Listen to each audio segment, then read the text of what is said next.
On today's episode of Getting Real with Goldie, I'm going to start by asking a question. Have you ever been in a relationship, friendship, any kind of ship where it's new and exciting, but also like everything that the person says and does is like great, and you just have this like positive overall impression about the person, and then maybe you get the ick, you don't like them anymore, and then everything they do is like wrong or bad or stupid or cringy? That is called the halo effect, the first one, and then the second one is called the horn effect. So let's dig in. The term halo effect was first coined by a psychologist in the 1920s, Edward Thorndike. And what he talked about in it was that commanding officers in the military rated their soldiers' qualities based on their overall impression rather than specific attributes.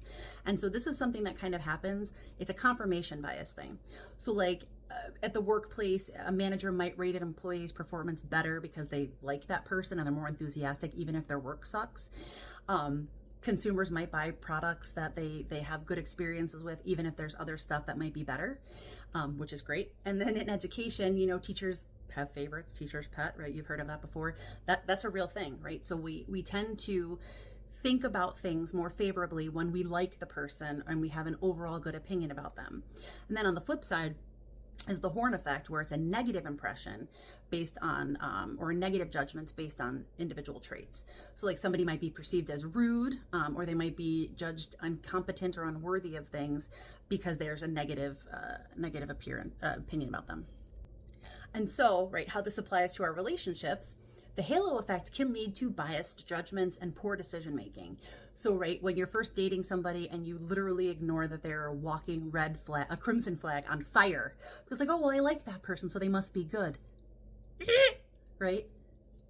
I don't really have to say much more, do I? And like, if anybody else is watching Love is Blind season 9, right, the halo effect and the horn effect are like front and center in this season. Somebody being perceived as attractive, these people are ignoring the violently bright red flags of their partners because they like the person or they find them attractive. And it's just something to pay attention to. And that was a good talk.